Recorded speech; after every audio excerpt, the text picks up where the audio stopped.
শ্ৰীমদ ভাগৱত দ্বিতীয় স্কন্ধ পদ ভাগৱত ধৰ্মৰ মহিমা বৰ্ণনা। কৃষ্ণ কৃষ্ণ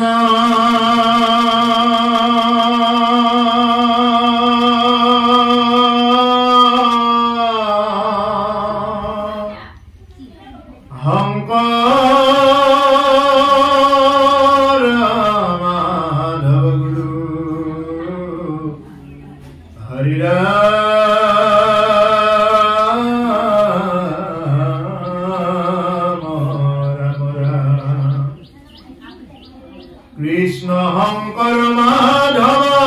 গুৰু হৰি ৰাম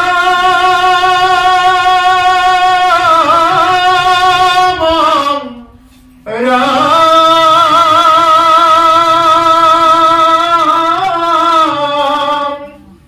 কৃষ্ণ শংকৰ মাধৱ গুৰু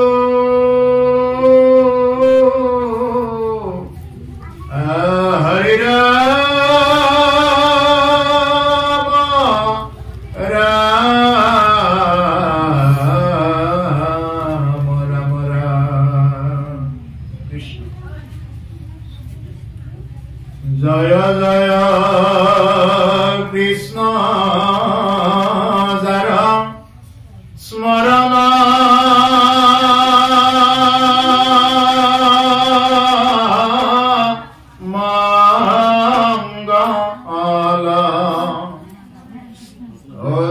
যোগাদিৰো হৰি নাম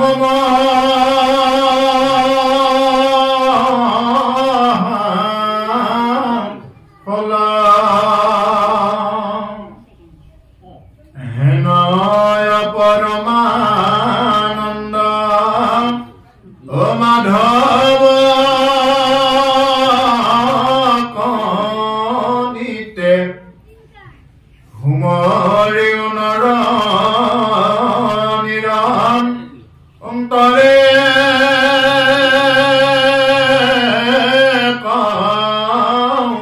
চিতে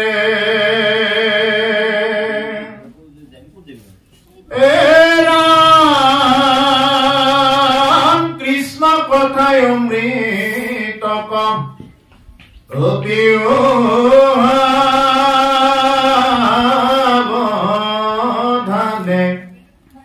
কৰি উজতন যাবে অনুতুচাৰে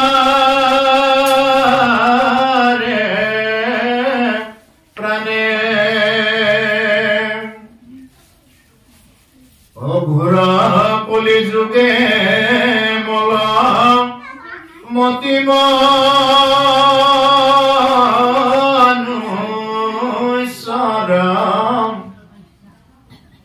নাহি আন ধৰ্ম হৰি ভকতে পৰা কৃষ্ণ জয় জয়তে আমাৰ ধনৱতী চহৰীয়া নে আমাৰ ঔটোলা গাঁৱৰ ধনৱতী চহৰীয়া দেৱৰ গৃহত উপস্থিত থকা আমাৰ সমূহ বাপ বান্ধৱ আই মাতৃ তথা ভাইটি ভণ্টি সমস্ত জনাকে আমাৰ ভক্তি ভৰা সেৱা নিবেদন কৰিছো। আপোনালোকৰ আজ্ঞা অনুসৰি আমি এতিয়া এই ভাগৱতৰ আসনত অধিষ্ঠিত হৈছো। আপোনালোকৰ দৰে সাধু সন্তৰ আগত আপোনালোকৰ দৰে পৰম বৈষ্ণৱ সেৱিকা সকলোৰে আগত এই ভাগৱত কথা ব্যাখ্যা কৰাৰ আমাৰ মানে ধৃষ্টতা নাই। তথাপি আপোনালোকৰ আজ্ঞা অনুসৰি আমি মানে অকণমান কৈ যাম, যিখিনি সম্ভৱ যিখিনি জানো আমাৰ গুৰুমুখে যিখিনি শিকিছো দেখিছো এই সম্পৰ্কে আপোনালোকৰ মাজত অকণমান ব্যাখ্যা কৰি যাম। দ্বিতীয় স্কন্ধৰ পদত এতিয়া ভাগৱত ধৰ্মৰ মহিমা সম্পৰ্কে ক'বলৈ গৈ আমাক কৈছে যে জয় জয় কৃষ্ণ যাৰ স্মৰণ মংগল। প্ৰথমতে কৈছে যে জয় জয় কৃষ্ণ, যে কৃষ্ণৰ জয় জয়কাৰ হ'বই লাগিব, যে আমি জীৱনৰ যি কৰ্মই নকৰো কিয় যে ঈশ্বৰ কৃষ্ণৰ জয় জয়কাৰ হ'বই লাগিব। যাৰ স্মৰণ মংগল, যে সেই কৃষ্ণক মানে স্মৰণ কৰাৰ লগে লগে কি হৈ যায় তেওঁৰ জীৱনলৈ মংগল নামে আহে তাৰ মংগলটো কি বস্তু একমাত্ৰ যিয়ে নেকি স্মৰণ কৰে স্মৰণ কৰাইহে এই মংগলৰ সম্পৰ্কে গম পাব জাগ যোগালীৰ হৰিনাম মহাফল জাগ যোগ যিমানেই যি নকৰক কিয় যিমানেই জাগ যজ্ঞ নকৰক কিয় সেই সকলোৰে কিন্তু হৰিনামে হ'ল মহাফল কাৰণ আমি যিমান যজ্ঞ কৰিলেও কৃষ্ণ নাম লৈয়ে যজ্ঞ কৰিব লাগে কৃষ্ণ নাম যত নাই সেই যজ্ঞ সম্পূৰ্ণ নহয় গংগাত গা ধুব গ'লেও কৃষ্ণ বুলিয়ে ক'ব লগা হয় আপনি যতেই নাযাওক বৃন্দাবন যাওক গয়া যাওক হৰিদ্বাৰ যাওক প্ৰত্যেকতে কি কৰিব লাগে কৃষ্ণ নাম ৰাম নাম ল'বই লাগে যেহেতু সকলোতে ৰাম নাম ল'বই লাগে আমিও এতিয়া কি কৰি আছো এই ভাগৱত শুনি ভাগৱত শ্ৰৱণ কৰিব আহি বা আমি ভাগৱত গাই আমি কেৱল কৃষ্ণ নাম ৰাম নামেই লৈ আছো গতিকে ইয়াতে কি আছে গোটেই ফলটো ইয়াতেই পায় এতিয়া ফল বুলি কওঁতে কি বস্তু আমি এজোপা ধৰা হ'ল আম গছ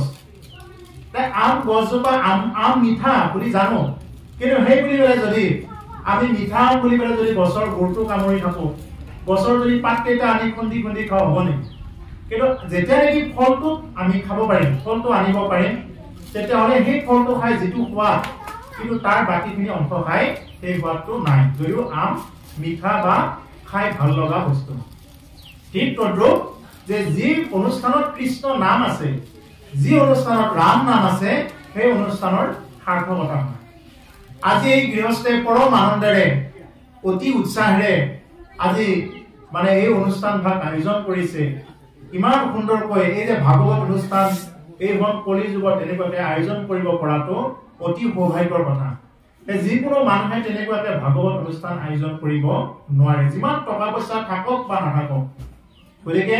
ভাগৱত অনুষ্ঠান আয়োজন কৰিবলৈ এটা মন লাগিব ভাগৱত শুনাৰ কাৰণেও আমাৰ এটা শুদ্ধ মন মানসিকতা লাগিব আমাৰ পাত্ৰটো খালী হ'ব লাগিব খালী হ'লে আমি বস্তু ঘূৰাই নিব পাৰিম গতিকে সেইকাৰণে আমি সকলোখিনি বস্তু লক্ষ্য কৰিব লাগিব লগতে ক'লে যে হেন পৰমানন্দ মাধৱক নিতে এনেকুৱা পৰমানন্দ আনন্দ পৰম আনন্দ যাক নেকি সেৱা কৰিলে কি কৰে যে পৰম আনন্দ গতিলৈ তেওঁ উঠলি উঠিব পাৰে লাভ কৰিব পাৰে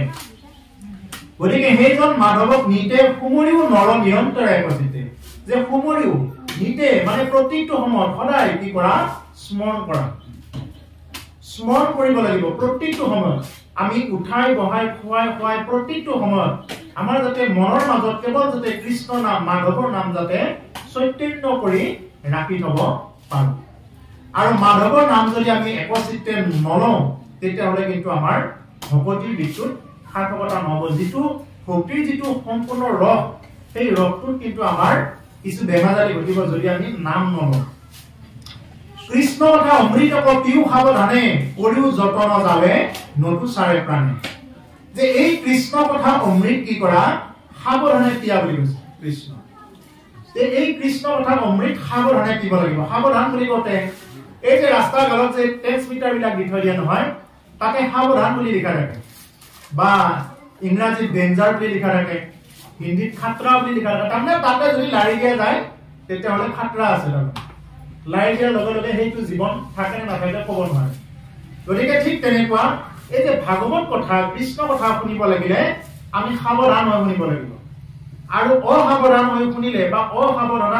সাৱধানতাৰে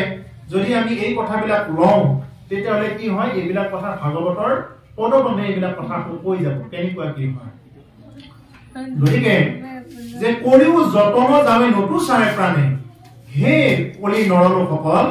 যতন কৰি কি কৰা এই ৰাম নাম লোৱা অতি যতনাই ল'ব লাগিব এনেই শুনিব লাগে শুনিছো দে আহিব লাগে আহিছো দে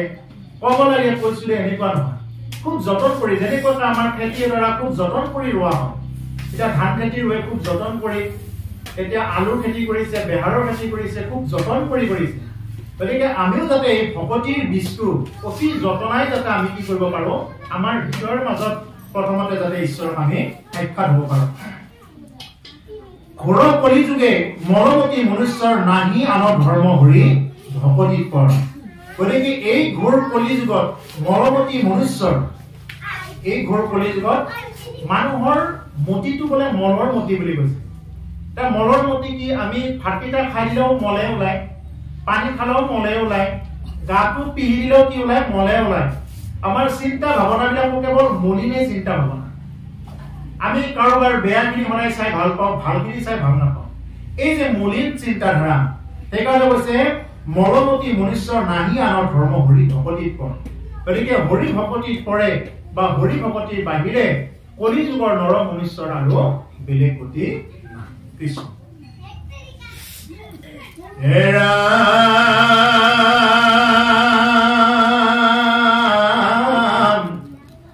ও হৰিৰত আছে কলি ও কৃত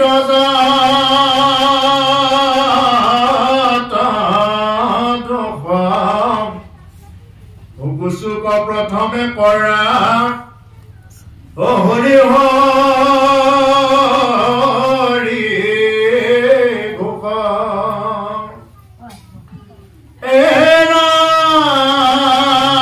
ৰাম কৃষ্ণৰ চৰণে পৰি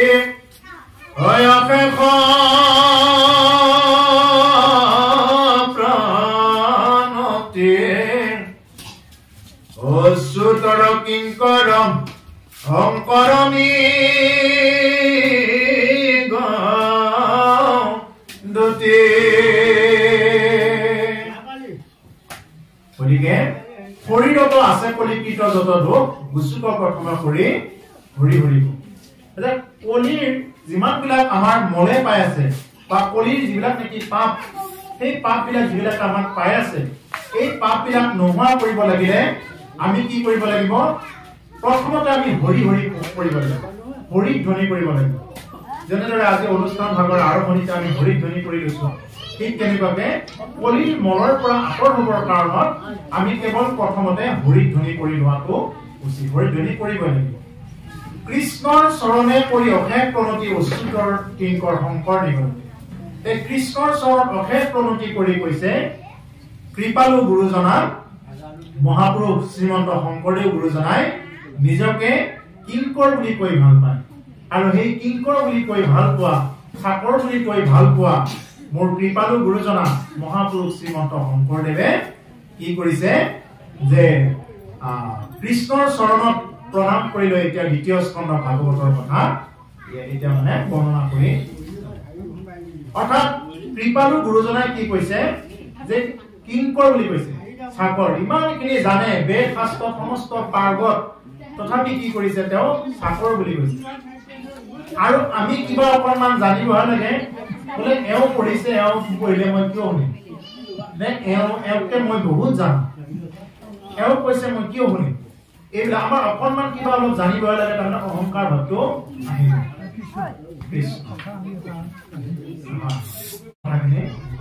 মাজতে কৈ যাম আৰু কিংকৰ বুলি কওঁতে মানে তেওঁ নিজকে দাস, ঈশ্বৰৰ সেৱক বুলি কৈছে। আমিও সেই ঈশ্বৰৰ সেৱক বুলি ল'ব পাৰিব লাগে। আমি যদি ঈশ্বৰৰ সেৱক নহয় পেলাই যদি আমি যদি কিবা জাতি অজাতি এইবিলাক চাই থাকো, বোলে মই অমুক জাতি, মই বহুত ডাঙৰ জাতি, এওঁ সৰু জাতি, মোৰ বোলে বহুত ধন আছে, মই বোলে বহুত ৰূপৱান, এওঁ অমুক তমুক, এইবিলাক যদি চাওঁ তেতিয়া নহয়। এইবিলাক চালে নিজকে দাস বুলি, ঈশ্বৰৰ সেৱক বুলি ল'ব নোৱাৰিব। গতিকে ঈশ্বৰৰ সেৱক হ'ব লাগিলে কি কৰিব লাগিব? প্ৰথমতে তেওঁ নিজকে সৰু বুলি পেলাই, একো নাজানো বুলি পেলাই, নাজানো সেই বুলি পেলাইহে আমি ভকতি কৰিব লাগিব। যদি নিজকে জনাজন হয়, নিজকে যদি চব সৰ্ববিধ হয় বা জাতিৰ উৎস বুলি ভাবি পেলাই যে নেকি অহংকাৰ কৰি তেনেকুৱা ভকতি কৰিব যায়, সেই ভকতি সিদ্ধি নহব। গতিকে এই হল কিংকৰ মানে চাকৰ, দাস। গতিকে দাসৰ সম্পৰ্কে আৰু কৃপালু গুৰুজনাই কৈছে, মহাপুৰুষ মাধৱদেৱ গুৰুজনাই নাম প্ৰকাশ কৰিছে, ও দাস হুয়াত হেৱা নকৰিলো হৰি হৰি হৰি ও হৰিয়ে ঐটো ঘূৰাই ৰাধৰ চিকিৎসা নাইৰা ও হৰিয়ে ঐটো ঘূৰাই ৰাধৰ চিকিৎসা নাইৰা। কিমত মনতে ভকতি কৰিব তোমাক হৰি হৰি হৰি হৰিয়ে ও মই মোৰ সমতি নাজানো তাৰ উপায় মানুহে জীৱনত সমস্ত বেমাৰৰ চিকিৎসা পাব কাৰোবাৰ জ্বৰ হলে চিকিৎসা আছে খৰ হলে চিকিৎসা আছে পেটৰ বিষ হলে চিকিৎসা আছে হাত ভৰি ভাঙি গলেও চিকিৎসা আছে কিবা নহয় কিবা এটা চিকিৎসা আছে কিন্তু যদি কোনোবাই ঈশ্বৰৰ সেৱক হ'বৰ কাৰণে ইচ্ছা নকৰে ঈশ্বৰৰ যদি দাস হ'বৰ কাৰণে ইচ্ছা নকৰে মনুষ্য জন্ম পাই যদি কোনোবাই ঈশ্বৰৰ সেৱক নহল তেওঁতকৈ আৰু দুৰ্ভগীয়া জন্ম আৰু নাই গতিকে সেইকাৰণে আমি ঈশ্বৰৰ সেৱক হ'বই লাগিব আৰু এই যদি সেৱক নহয় কোনোবাই তেতিয়াহ'লে কৈছে ইটো ঘোৰ অপৰাধৰ চিকিৎসা নাই বুলি কৈছে এই ঘোৰ অপৰাধৰ চিকিৎসা কতো নাই মানুহৰ জন্ম তিনিবাৰেই লাভ কৰে মানুহে জীৱই মানুহৰ জন্ম তিনিবাৰেই লাভ কৰে যেনেকুৱাকে জয় বিজয় অভিশাপ পায় তিনি জন্ম ধৰিব লগা হৈছিল ঠিক তেনেকুৱাকে জীৱই কি পায় 84 লাখ জুনি ভ্ৰমণ কৰি কি পায় তিনিবাৰ মানুহৰ জন্ম হোৱাৰ কাৰণে সৌভাগ্য হয় কিন্তু এটা কথা হয় মনত ৰাখিব যদি এই জন্মত যদি কৃষ্ণ ভাৱনাপূৰ্ণ জাগি উঠিছে মই কোৱা কথা নহয় সাধু সন্ত বিলাকে কোৱা শুনো যে এই জন্মত যদি কৃষ্ণ ভাৱনা জাগি উঠিছে জানিব এই জন্মটোৱে শেষ জন্ম আৰু এই জন্মত যদি কোনোবাই কৃষ্ণ ভাৱনা যদি নকৰে বা কৃষ্ণ ভক্তি নকৰে আৰু পিছত যে পাম পিছত যে আকৌ এদিন ভক্তি কৰিম ইয়াক লৈ কিন্তু পিছত মৰিবাহা কান্দি বুলি কৈছে হাতে লাগি মৰিবাহা কান্দি গতিকে সেইকাৰণে সময় থাকোতে আমি কি কৰিব লাগে হৰি ভজনা কৰিব লাগে সময় থাকোতে সময় যোৱাৰ পিছত আৰু এইবিলাক আৰু পুনৰবাৰ নাহে আৰু যে ঈশ্বৰৰ ভকত যিয়ে নেকি কেৱল ঈশ্বৰক মানে সৰ্বতো ভাৱে তেওঁকেই মানে গ্ৰহণ কৰে মানে ঈশ্বৰকে পৰম বুলি ক'লে যিয়ে নেকি গ্ৰহণ কৰে ঈশ্বৰ কৃষ্ণ তেওঁ হ'ল ঈশ্বৰৰ ভকত ভকত বুলি কওঁতে ভ শব্দে ভৱ বিমোচন ক শব্দে কৃষ্ণৰ ভকতি ত শব্দে তৰণৰ উপায় যিয়ে নেকি এই ভৱ সংসাৰখনৰ পৰা কেনেকেনো মানে মুক্ত হ'ব পাৰি বা কেনেকৈ এই জনমটো মানে ৰোধ কৰিব পাৰি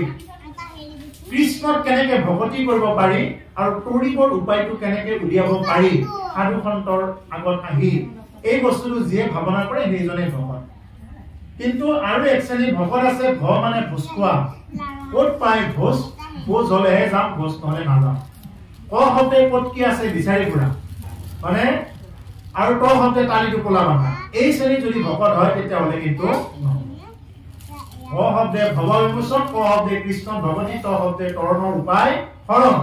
গতিকে তৰণৰ উপায় এই হৰণ ব্যৱস্থাত আমি আহিবই লাগিব নহলে কিন্তু ভকতিটো নহব আৰু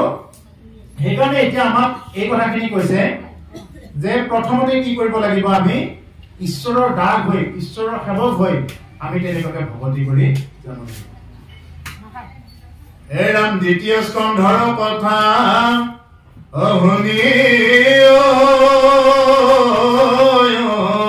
চুকে নৃপতিৰ প্ৰশ্ন পাছে অহুনি মুনি হুকে ৰাম কৃষ্ণ পদ পংকজ কম হৃদয়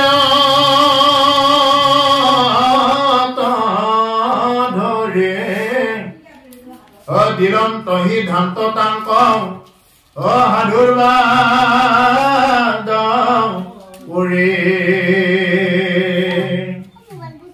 গতিকে দ্বিতীয় স্কন্ধৰ কথা শুনি উৎসুকে বুলি কৈছে অতি আনন্দ মনেৰে শুনিব লাগিব এই কথাবিলাক যদি নিৰানন্দ মনেৰে যদি শুনি থাকো এই কথাবিলাক যদি শুনোতে যদি আমাৰ বিষয় চিন্তাবিলাক নুগুচে তেতিয়াহ'লে ইয়াতে অহাই নহয় সমান হৈ যাব এনেকুৱা এজন মানুহে যি মানুহে কৃষ্ণ কথা শুনি ভাল নাপায় আৰু যি মানুহে কৃষ্ণ কথা শুনি ভাল নাপায় সেই মানুহেই পাপী পাপ আৰু পুণ্য তেওঁ নিজেই গম পাব পাৰে টেষ্ট সেইটো তেওঁ নিজেই মানে কৰি চাব পাৰে তেওঁ পাপী নে পুণ্যৱান সেইটোতে কয় যে আজি আপোনালোকৰ দৰে পুণ্যৱান লোকসকল আপোনালোকে ইমান সাংসাৰিক কাম কাজবিলাক বাদ দিব আজি যে এই যে ভাগৱত কথা কৃষ্ণ কথা শুনিবৰ কাৰণে আহিছে এইটো আপোনালোকৰ কাৰণে সৌভাগ্য আৰু আমাৰ জীৱনৰ কাৰণে সৌভাগ্য যে আপোনালোকৰ দৰে সাধু সন্তসকলক আমি স্বচক্ষে দৰ্শন কৰিব পাইছো গতিকে এইটো আমাৰ জীৱনৰ কাৰণে পৰম সৌভাগ্য কিন্তু এনেকুৱা মানুহ আছে যি মানুহে কৃষ্ণ কথা শুনি ভাল নাপায় আৰু ইয়াতকৈ আৰু দুৰ্ভাগ্য নাই গতিকে সেইকাৰণে ইয়াতে কৈছে যে দ্বিতীয় স্কন্ধৰ কথা শুনি উৎসাহ কৰি শুনিব লাগিব নিৰ্পতি প্ৰশ্ন আছে শুনি শুনি হুকে আৰু নিৰ্পতিয়ে মানে যিবিলাক প্ৰশ্ন কৰি আছে সেই প্ৰশ্নৰ উত্তৰবিলাক মহা মুনীন্দ্ৰ মহন্ত শুকদেৱে এই কথাবিলাক মহাৰাজ পৰীক্ষিতৰ আগত বৰ্ণনা কৰিছে এতিয়া পৰীক্ষিত কোন পৰীক্ষিত আমি বুলি ধৰিব লাগিব আজিৰ কাৰণে পৰীক্ষিত আমি মই বুলি ধৰি লওঁ আমি বুলি নহয় মই বুলি ধৰি লওকচোন এক বছৰত মানে মই পৰীক্ষিত গতিকে পৰীক্ষিত মানে আমাৰো সেই 7 দিনে পৰীক্ষিতৰ 7 দিন আমাৰো 7 দিন আমি সোম মঙ্গল বুধ বৃহস্পতি শুক্ৰ শনি ৰবি এই 7টা দিনৰ ভিতৰতে আমি মৰিবৰ কাৰণে গৈ আছো আমাৰ আয়ুষ্কৰ মানে বাঢ়ি অহা নাই আমি মৃত্যুৰ মুখলৈ গতি কৰি আছো কেতিয়াবা কি হয় এইটো হিচাপ কৰা জনে হিচাপ কৰিয়ে আছে কেতিয়া কি হয় কোনো ক'ব নোৱাৰে যেনেদৰে এই যে কেতিয়াবা চাবচোন বাৰু বাছ ৰখি আছে আপোনালোকৰ ওচৰতে এটা বাছ ষ্টেণ্ড আছে বা ওচৰতে এনেকুৱা বাছবিলাক ৰখে চাবচোন কিছুমানে চাহ খাই থাকে হঠাতে বাছখন আহে নহয় আৰু চাহটা পেলাই থৈ তেওঁ গুচি যাব কাক মাতি আছিল আৰু এইবিলাক দৰকাৰ নাই ট্ৰেইন ষ্টেচনত আছে ষ্টেচনত মানে চাহ খাই আছে হঠাতে ট্ৰেইনখন আহি পালে আৰু তেওঁ চাহ খাই থকাৰ সময় নাই লগে লগে তেওঁ উঠি যাব কাকো মাত দিয়াৰ সময় নাই এনেকুৱা সময় আহি পৰে গতিকে ঠিক তেনেকুৱা কথা যে আমি কোন কেতিয়া কি হ'ব লাগে কি নহয় এইবিলাক আমি কোনেও ক'ব নোৱাৰো কেতিয়া কি হয় সেইটো ঈশ্বৰে জানে কালহে জানে এইটো চাই আছে চোৱাজনে গতিকে সেইকাৰণে যে এই কথাবিলাক যে মহাৰাজ পৰীক্ষিতে এই যে ভাগৱত কথা শুনিছিলে আমিও তেনেকুৱাকে ভাগৱত কথা আজি শুনিব পোৱা বুলি ভাবিব লাগিব আৰু তেনেকুৱাকে আমি মনতে সংকল্প কৰি ল'ব লাগিব কৃষ্ণপদ পংকজকৰ হৃদয়ত ধৰি দিলন্ত সিদ্ধান্ত তাক সাধুবাদ কৰি আৰু মহামুনীন্দ্ৰ মহন্ত শুকদেৱে কি কৰিছে সিদ্ধান্তবিলাক দি আছে তাত কৃষ্ণপদ কৃষ্ণৰ অভয় চৰণ দুখানি তেওঁ হৃদয়ত ধাৰণ কৰি লৈ কি কৰিছে সাধুবাদ সাধু সাধু বুলি প্ৰশংসা কৰি মহাৰাজ পৰীক্ষিতক মহামুনীন্দ্ৰ মহন্ত শুকদেৱে মানে ভাগৱত প্ৰবচন বিলাক তেওঁ কৈ আছে যি প্ৰশ্ন কৰিছিল এই প্ৰশ্নবিলাক যথাসাধ্য উত্তৰ দিবৰ কাৰণে চেষ্টা কৰিছে গতিকে আমিও সেইকাৰণে যে কৃষ্ণ পদ হৃদয়ত ধৰিহে কিবা এটা উত্তৰ দিব লাগে ঈশ্বৰ কৃষ্ণ চৰণ দুখানি হৃদয়ত স্থিতি কৰি লোৱাৰ পিছতে আমি উত্তৰ দিব লাগে হে ৰাম ধন্য নৰপতিমতী উত্তম তোমাৰ বুজিলা যিটো কথা সংসাৰতে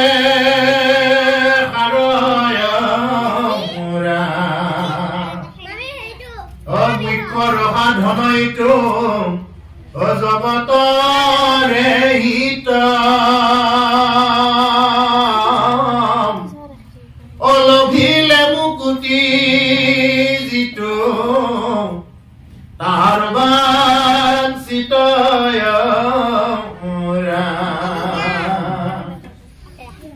এতিয়া মহাৰাজ পৰীক্ষিতে এই যে ভাগৱত কথা শুনিছে তেওঁ ভাগৱত কথা কিয় শুনিব লগা হল প্ৰথম স্কন্ধত এই সম্পৰ্কে দিছে আপোনালোকে জানে তথাপি ওপৰে ওপৰে মই এই কথাখিনি কৈছো যে মহাৰাজ পৰীক্ষিত এনেকুৱা এজন ৰজা আছিলে এই পৃথিৱীৰ সৰ্বশ্ৰেষ্ঠ ৰজা চক্ৰৱৰ্তী ৰজা আছিলে তেওঁ গোটেই ৰজাবিলাকৰো ৰজা আছিলে তেওঁৰ ঘোঁৰা আকাশী পথেদিও চলিছিলে তেওঁ সহাগৰা পৃথিৱীৰ তেওঁ একমাত্ৰ একছত্ৰী সম্ৰাট মহাৰাজ পৰীক্ষিত যুধিষ্ঠিৰৰ বংশধৰ মানে কৃষ্ণ যাৰ বংশত নেকি তেওঁ নিজে মানে দাগ হৈ আছিল সেৱক হৈ আছিল তেওঁ নিজে দুধ হৈ আছিল দুধ হৈ গৈছিল তেওঁলোকৰ কাৰণে গতিকে এনেকুৱা এটা বংশত তেনেকুৱা এটা বংশৰ এজন সৰ্বশ্ৰেষ্ঠ ৰজা কলিযুগৰ আৰম্ভণিৰ ৰজাজন হল মহাৰাজ পৰীক্ষিত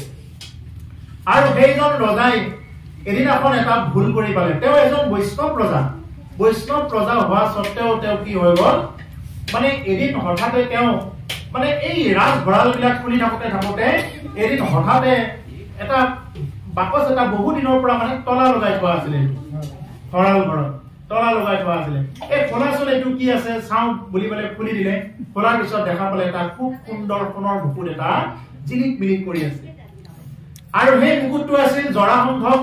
মৃত্যু হোৱাৰ পিছত জৰাসন্ধৰ বস্তু জৰাসন্ধক দিব দিছিল কিন্তু ভীমে পাই সেই মুকুটটো লৈ আহিল মই কিয় দিম এটা তালা মাৰি থৈ দিয়া এনেকৈ তালা মাৰি থৈ দিয়া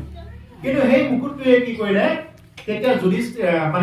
যুধিষ্ঠিৰে আনি পেলাই যিটো মুকুট মানে এনেকুৱাকে থৈ দিছিল তাৰ লগাই সেই মুকুটটো মহাৰাজ পৰীক্ষিতে অকণমান পিন্ধি চাবৰ কাৰণে ইচ্ছা কৰিলে এতিয়া পিন্ধাৰ লগে লগে কি হৈ গ'ল কাৰণ তেওঁ যিহেতু অকণমান আগত সোণত কলিক স্থান দি থৈ আহিছিলে গতিকে মূৰত যেতিয়া কলিক উঠাই ললে সেইজন বৈষ্ণৱ ৰজা কোনোদিনে মৃগ চিকাৰ নকৰা ৰজাজনৰ কি হৈ গ'ল হঠাতে মৃগ মাৰো লগা হৈ গ'ল আজি অলপ চিকাৰতে যাওঁতে মই বুলি পেলাই চিকাৰত যাব ইচ্ছা কৰিলে আৰু তেতিয়া চিকাৰত গৈ কি কৰিলে তেওঁ মানে সেই সমীক মুনিৰ আশ্ৰমত গ'ল আৰু সমীক মুনিৰ ডিঙিত মানে মৰা হাতডাল আনিলে কিয় সমীক মুনি কৈ আছে বোলে গুৰুদেৱ মোৰ বৰ পানী পিয়া লাগিছে পানী খাওঁ কৰি আছে মুনিয়ে ধ্যান কৰি আছে কিন্তু এও যেহেতু মুকুটটো আছে ওপৰত তেওঁ ভাবিলে বোলে এইবিলাকে এনে নিচাতে মই আহাৰ পাব নহয় মইতো আহিছো মই অহাৰ লগে লগে কি কৰিব লাগে এও থিয় হ'ব লাগে এনেকুৱা চিন্তা ধৰা আহি গ'ল চাবচোন আজিও যাৰ বহুত ধন থাকে যাৰ বহুত কিবা থাকে সকলোৱে নহয় কিন্তু বেছিভাগে কি হৈ যায় এই অহংকাৰটো থাকি যায় মই এওঁৰ লগত কিয় কৰিম এওঁতকৈ দেখোন মোৰ বহুত আছে এই ভাৱটো আহি যায় সেই ভাৱটোৱেই তেওঁক খাই বুলি মাৰে সেই ভাৱটো যদি আহে সেই ভাৱেই খাই বুলি মাৰে আৰু তেতিয়া সমীক মুনিয়ে কি কৰিলে সেই সমীক মুনিক তেতিয়া মৰা সাপডাল আৰি থৈ আহিলে আৰু তেতিয়া সমীক মুনিৰ পুত্ৰ সিংহী মুনিয়ে কথাটো গম পাই অভিশাপ দিলে যে 7 দিনৰ ভিতৰত তক্ষকে দংশন কৰক আৰু তেতিয়া 7 দিনৰ ভিতৰত তক্ষ সাপে খুটিয়াব বুলি তেতিয়া সমীক মুনিয়ে কথাটো গম পাই তেতিয়া ৰজাক খবৰ দিলে আৰু ৰজাৰ ওচৰত খবৰ আহিল বোলে কি কৰিব যে 7 দিনৰ ভিতৰতে তক্ষকে দংশন কৰিব তোমাক গতিকে কিবা এটা ব্যৱস্থা কৰা ৰজাই ধন্যবাদ দিছে বেলেগ হলে কি কৰিলে হয় কাৰণ ৰজাই ইতিমধ্যে মুকুটটো খোলাৰ লগে লগে তেওঁৰ এটা চিন্তা মই কি কৰি পালো আগৰ জ্ঞানটো আহিল মই কি কৰি পালো মই এজন বৈষ্ণৱ ৰজা মই ইমান এটা বংশৰ পৰা আহি মই সাধুসন্তক সেৱা কৰি আছো ইমান দিনে মই হঠাতে মই পানী পিৰ কাৰণে তেনেকুৱা কৰি পালো গতিকে মই এটা কিবা দণ্ড পাব লাগে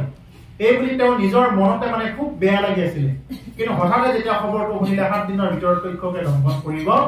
তেতিয়া মহাৰাজ পৰীক্ষিতৰ আনন্দহে লাগিল তেওঁৰ জীৱনত কিয় আনন্দ লাগিলে বোলে মই ইমান দিনে জনাই নাছিলো যে মই যে সেই ভক্তি কৰিব লাগে পাহৰি আছিলো ইমান দিনে গতিকে মোৰ যে জীৱনৰ যে আয়ুস সমাপ্ত হ'ব গতিকে মইতো গম পালো গতিকে তেওঁ ততাতৈয়াকৈ কি কৰিলে গংগাৰ তীৰলৈ গৈ নানা ধৰণৰ তেওঁৰ সেই খবৰটো দুঃসংবাদটো গম পাই ইতিমধ্যে তেওঁ যিহেতু চক্ৰৱৰ্তী ৰজা গোটেই দেশ বিদেশৰ যিমানবিলাক ঋষি মুনি আছে সাধুসন্ত চবে গংগাৰ তীৰলৈ আহিল পৰীক্ষিতৰ ৰাজসভাত ততাতৈয়াকৈ খোজ কাঢ়িবলৈ আহি আছে তেওঁলোক আহি সেই ঠাইত উপস্থিত হৈ ৰজাক মানে ৰজাই প্ৰশ্ন কৰিছে বোলে এতিয়া মই কি কৰো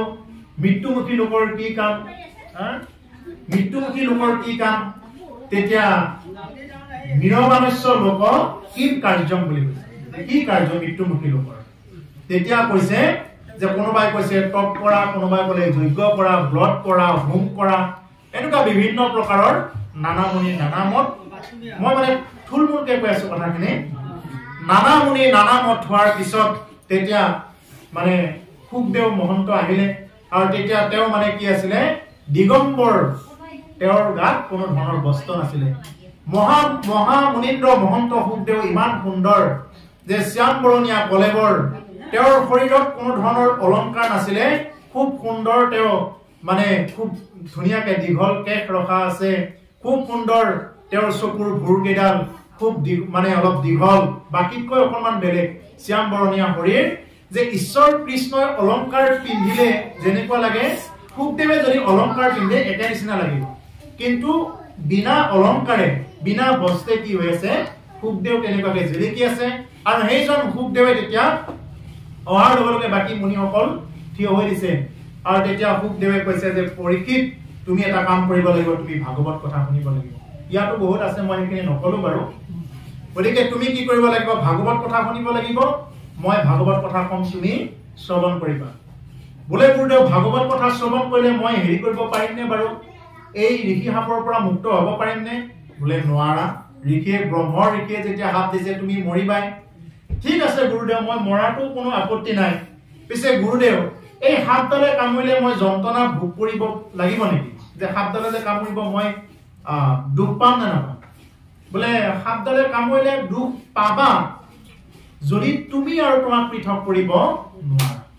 আৰু দুখ নাপাবা যদি তুমি আৰু তোমাক মানে পৃথক কৰি ল'ব পাৰা মানে তোমাৰ দেহাটোৰ পৰা তোমাক পৃথক কৰি ল'ব পাৰা বোলে সাপডাল মই দেখি মৰিম নে নেদেখি মৰিম বোলে সাপডাল তুমি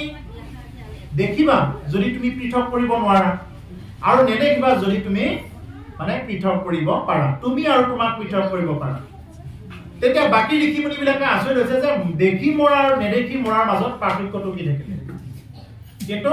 দেখি মৰা আৰু নেদেখি মৰাৰ মাজত পাৰ্থক্যটো সেইকাৰণে কৈছে যে জ্বৰ ঘৰতৰ কাহিনী তেওঁ হৰিণা পোৱালিটোকে কি কৰিলে জীৱনৰ শেষ সময়খিনিত তেওঁ কি কৰিলে সেই হৰিণা পোৱালিটোকে মানে লৈ যে মৰিম যে এই পোৱালিটো এতিয়া কাৰ লগত থাকিব কি হ'ব এনেকুৱা ভাবি মৰাৰ কাৰণে তেওঁ তেনেকুৱা দেহ প্ৰাপ্ত হ'ব লগা হ'ল গতিকে সেইকাৰণে পৰীক্ষিতে কৈছে যে মই যাতে আৰু পুনৰ সৰ্প যোনি প্ৰাপ্ত হ'ব লগা নহয় তেতিয়া ঋষিমুনিসকলে বুজি পালে আৰু তেতিয়া কি কৰিলে ঋষিমুনিসকলে বুজি পালে আৰু মহাৰাজ পৰীক্ষিতে তেতিয়া গুৰুদেৱক ক'লে যে হে গুৰুদেৱ যে মই আৰু মোৰ শৰীৰটো বেলেগ বেলেগ নেকি তেতিয়া গুৰুদেৱ হুকে কৈছে যে এৰা তুমি আৰু তোমাৰ শৰীৰটো বেলেগ বেলেগ অৰ্থাৎ এইটোকে এতিয়া আমাকো এই কথাটো ক'ব যায় আছে যে হয় আহিছে কৃষ্ণ যে মই আৰু মোৰ শৰীৰটো হ'ল বেলেগ বেলেগ যে মোৰ এই দেহাটো এটা যদিও আমি ভাবি আছো এই যে দেহাটো মোৰ বুলি বলে ভাবি ৰাখো কিন্তু দেহাটো মোৰ নহয় দেহাটো আৰু শৰীৰটো এই দুটা সম্পূৰ্ণ বেলেগ বেলেগ বস্তু এই কথাখিনি মই এতিয়া ইয়াতে আনিছো দেহাৰ হে কি আছে কোলা বগা ওখ চাপৰ ধনী দুখীয়া পুৰুষ মহিলা আছে কিন্তু এই আত্মাৰ হেনেকুৱা নাই আত্মাটো জীৱটো সব একেই হয় এটা হাতীৰ যিটো জীৱ আছে মানুহৰো হেতু আছে মাছৰো হেতু আছে কাছৰো হেতুৱে আছে গতিকে সেইকাৰণে সংস্কাৰ অনুযায়ী আমি এনেকুৱাকে এটা দেহ প্ৰাপ্ত হৈছো যেনেদৰে আমি এতিয়া এখন কাপোৰ পিন্ধি আছো এখন কাপোৰ পিন্ধি থাকিবলৈ আকৌ অলপ পিছত হেতু জেকেট এটা লগাই লওঁ কেতিয়াবা হয়তো আকৌ পেন্ট চাৰ্ট জোৰ লগাই লওঁ গতিকে তেনেকুৱা মানে বিভিন্ন প্ৰকাৰে আমি তেনেকুৱাকে সলনি হৈ নাথাকো ঠিক তেনেকুৱা আমাৰো কি কেতিয়াবা কি হৈ যায় জীৱবিলাকক কেতিয়াবা বাঘৰ এটা ৰূপ লগাই দিয়ে কেতিয়াবা ছাগলৰ ৰূপ লগাই দিয়ে কেতিয়াবা মানুহৰ ৰূপ লগাই দিয়ে কেতিয়াবা সৰ্পৰ ৰূপ লগাই দিয়ে বিভিন্ন প্ৰকাৰৰ ৰূপ বিলাক লগাই দিয়ে ঈশ্বৰে বিধাতাই এইটো লগাই দিয়ে কিন্তু মানুহে কি কৰো এখন হ'ল এখন নাটক ঘৰ এইখন নাটকৰ নিচিনা কিন্তু আমি কি কৰো অভিনয় কৰি আছো এতিয়া আমি কাৰোবাৰ ল'ৰা কাৰোবাৰ ছোৱালী কোনোবাই কাৰোবাৰ মাক হৈছে কোনোবাই কাৰোবাৰ দেউতাক হৈছে খুৰা হৈছে ককা হৈছে এইবিলাক হ'ল এটা এটা ৰোল কৰি আছো আমি কিন্তু দুৰ্ভাগ্যৰ কথা কি মানুহে সেই ৰোলটো কেনেকুৱাকৈ সোমাই পৰে আৰু ইয়াৰ পৰা ওলাব নোৱাৰে মানে সেই ৰোলটোতে সোমাই যায় মানুহে বোলে মই কাৰোবাৰ দেউতাক কওঁ মই নহলে নহব মই থাকিলে থকাৰ কাৰণে চলি আছে ঘৰখন মই নহলে নহব এনেকুৱা মানে ৰোলটো কেনেকুৱাকৈ সোমাই পৰে মানুহজন মানে সেই ৰোলটোৱে সঁচা বুলি ভাবি লয় আচলতে সেই ৰোলটো সঁচা নহয় অৰ্থাৎ আমাৰ এই দেহটো সঁচা নহয় কিন্তু সঁচা মিছা বস্তুটোকে আমি কি কৰি আছো সঁচা বুলি মানি আছো এই জগতত এটা কথা সদায় মন কৰিব যে হৰিয়ে কেৱল সঁচা তাৰ বাহিৰে আমি যিমান বিলাক দেখি আছো শুনি আছো সকলো এই হৰিকে কেৱল অসংসা মাত্ৰ ৰাম ৰাম ৰাম ৰাম ৰাম তান্ত বিনে মিছা যত দেখি শুনি মানে হৰিয়ে কেৱল সঁচা তাৰ বাহিৰে আমি যিমান বিলাক দেখি আছো শুনি আছো কোনোবাই বোলে ডাঙৰ ঘৰ বান্ধিলে কোনোবাই বোলে অমুক জাতি তমুক জাতি কোনোবাই বোলে ভাল কাপোৰ পিন্ধিছে এইবিলাক কি সকলো হ'ল মিছা সব বিলাক হ'ল মিছা সঁচা কোনটো বস্তু সঁচা হ'ল হৰিয়ে কেৱল সঁচা এইখন হ'ল মৃত্যু লোক মৃত্যু মানে এখন মৃত্যু লোক এইখনত জন্ম পালে মৰিবই লাগিব এইটো খাটাং কিন্তু তথাপিও মানুহে কি কৰে এই যে ফাঁচি দিব, এই যে কাটিব আনে ছাগলীবিলাক, মাৰি মুতিব আনে যে হাঁহ পাৰবিলাক, সেইবিলাকো এনেকুৱাকে থৈ দিয়ে, এটা এটা মুক্তা মাৰি থাকে, তথাপি সিহঁতে খাই থাকে। মানুহৰো ঠিক তেনেকুৱা, আমাৰ মাজৰ পৰা মৰি আছে তথাপি আমি কৰিয়ে আছো। এইখিনিকে সঁচা বুলি ভাবি আছো, যেন আমি নমৰো আৰু কোনোদিন। এনেকুৱা অহংকাৰত, এনেকুৱা বিষয়ত মানে মানুহে যায়, এই ৰোলটোত এনেকুৱাকৈ সোমাই পৰে মানুহে, মানে তাৰ পৰা আৰু তৰিবৰ কাৰণে আৰু মানুহে চিন্তা নকৰে, এই ৰোলটোত সোমাই পৰে। গতিকে সেইকাৰণে এই ৰোলটোত নোসোমাবৰ কাৰণে আমাৰ এটাই মাত্ৰ উপায় আছে যে আমি ঈশ্বৰক কি কৰিব লাগিব, সৰ্বতোভাৱে আমি হৃদয়ৰ পৰা লৈ পেলাই আমি ঈশ্বৰক যদি আমি চিনিব পাৰো, তেতিয়াহ'লে আমি গম পাম। যদি আমি বাহিৰৰ পৰা চাই থাকো তেতিয়া নহ'ব, আমি ভিতৰৰ পৰা চাব লাগিব। যেনেদৰে এই যে চাৰিচকীয়া কাৰবিলাকত কি থাকে, সেই ক'লা গ্লাছৰ গাড়ীবিলাক আছে নহয়, ক'লা গ্লাছৰ গাড়ীবিলাক কি হয় যে ভিতৰৰ পৰা কিন্তু বাহিৰত কোন ক'ত আছে চব দেখা পায়, কিন্তু বাহিৰৰ পৰা ভিতৰত দেখি কোন আছে সেইটো কিন্তু দেখা নাপায়। ঠিক তেনেকুৱা কথা যে আমি এই যে বাহিৰে বাহিৰে যদি চাই থাকো এইবিলাক বস্তু, তেতিয়াহ'লে কিন্তু আমি একোৱেই দেখা নাপাওঁ। কিন্তু আমি যদি অকণমান ভিতৰত সোমাই পেলাই যদি আমি এই আধ্যাত্মিকতাটো যদি আমি অকণমান বুজি ল'বৰ কাৰণে চেষ্টা কৰো, তেতিয়াহ'লে কি হ'ব, আমিও সেই বস্তুৰ পিনে আমি আগুৱাই যাব পাৰিম, আমাৰ ভক্তি জাগ্ৰত হ'ব। গতিকে তাকে এতিয়া এই পৰীক্ষিতৰ কথাখিনি কৈছো যে সেইজন মহাৰাজ পৰীক্ষিতে কি কৰিছিলে, যে ইমান ৰাজ্যৰ ধন সম্পত্তি থকাৰ স্বত্তেও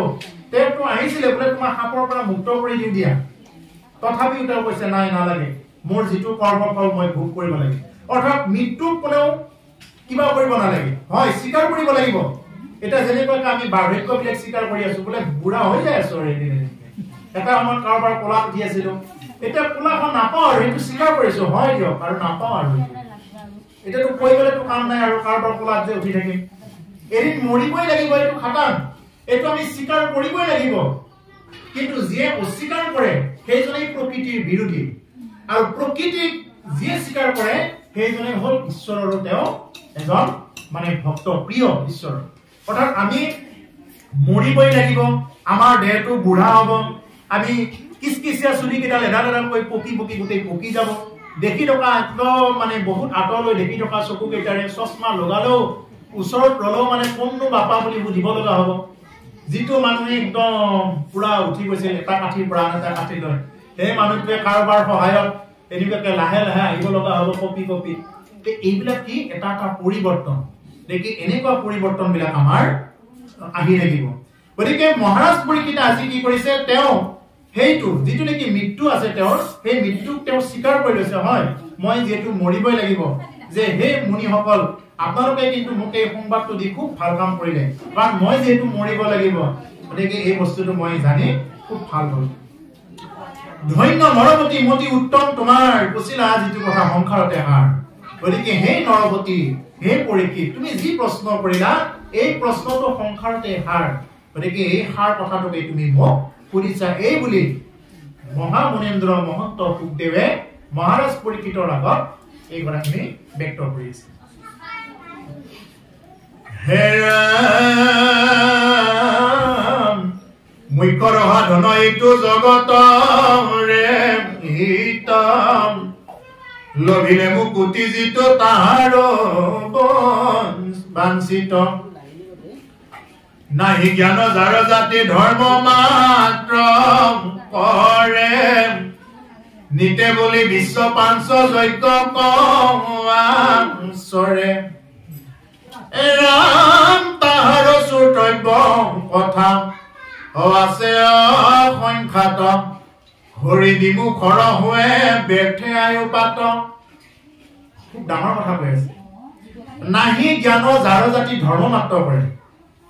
যাৰ নেকি কোনো জ্ঞান নাই, কেৱল জাতি ধৰ্মবিলাক আচৰণ কৰি বোলে মই অমুক জাতি, মই বোলে অমুকটো জাতি, বোলে মই এওঁৰ লগত নবহো, মই বহুত উচ্চ খাত, কিয় বহিম মই এওঁৰ লগত। আৰে জাতিটো কি বস্তু, ঈশ্বৰ কৃষ্ণই কৈছে চতুৰ্বৰ্ণ ময়া সৃষ্টম গুণ কৰ্ম বিভাগস্য, হে অৰ্জুন চাৰিটা বৰ্ণ ময়ে সৃষ্টি কৰিছো, গুণ আৰু কৰ্ম অনুসাৰে সৃষ্টি কৰিছো, কাৰোবাক উপাধি চাই পেলাই মই সৃষ্টি কৰা নাই। জন্মানে জায়তে শূদ্ৰ, জন্মতে সকলো শূদ্ৰই হয়, সংস্কাৰত দ্বিজ, সংস্কাৰত তেওঁ দ্বিজ মানে তেওঁ যেতিয়া নেকি শৰণ লয়, শৰণ লোৱাৰ পিছত তেওঁ দ্বিজ হয়, দ্বিজ মানে দ্বিতীয় জন্ম, ব্ৰহ্ম জানতি যশঃ ব্ৰাহ্ম, যিয়ে ব্ৰহ্মক জানে তেওঁই হ'ল ব্ৰাহ্ম, আৰু যিয়ে বেদ আদি অধ্যয়ন কৰে তেওঁই হ'ল বিপ্ৰ। উপাধি চাই কাকো তেনেকুৱাকে উচ্চ নিচ কৰি থৈ যোৱা নাই। কিন্তু মানুহে কিছুমানে এনেকুৱাকে সেইবিলাক বস্তু ললে, আৰু সেইবিলাক লৈ লৈ আমাৰ সমাজতে ভাগ ভাগ কৰি পেলাই আমাৰ মানুহবিলাকৰ মাজতে ভাগ ভাগ কৰি লৈ তেনেকুৱাকে মানে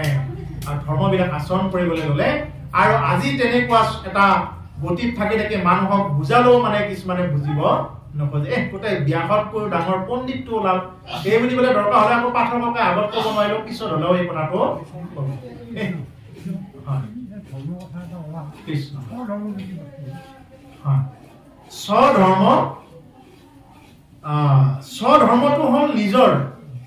অৰ্থাৎ আমাৰ মানুহৰ ধৰ্ম কি, আমাৰ মানুহ হিচাপে আমাৰ ধৰ্ম কি। কিছুমানে স্বধৰ্ম বুলি কওঁতে আমাৰ বিভিন্ন প্ৰকাৰে ব্যাখ্যাবিলাক লৈ যাব। বুঢ়া বুঢ়ী আগৰ আটা পিতা ধৰ্ম বুলি সেনেকুৱা কথা। আমাৰ আটা পিতাৰ দিনৰ পৰা চলি আছে, এইবিলাক কথাও ক'ব এতিয়া বোলে আমাৰ আটা পিতাৰ দিনৰ পৰা চলি আছে, আজি এতিয়া কলিয়ে হ'বনে বাৰু? সেইটো নহয়। স্বধৰ্মটো কি বস্তু, যে আমি প্ৰত্যেকৰ ভিতৰত আমি ঈশ্বৰ বুদ্ধিৰে দেখা পাব লাগিব। প্ৰত্যেক জীৱৰ ভিতৰত আমি ঈশ্বৰক দেখা পাব লাগিব। আমি যদি ঈশ্বৰক দেখা নাপাওঁ প্ৰত্যেকটো জীৱৰ ভিতৰত, তেতিয়াহ'লে কিন্তু আমাৰ ভকতি নহ'ব। প্ৰত্যেকটোৰ ভিতৰত দেখা পাব লাগিব। যদি আমি এইখিনি যদি শিকিব নোৱাৰিলো,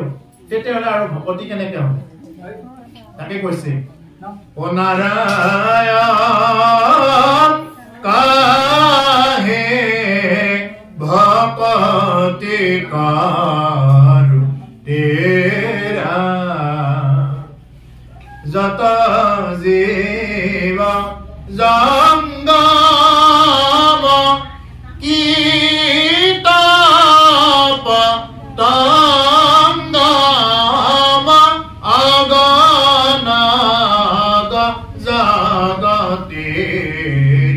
কায়া।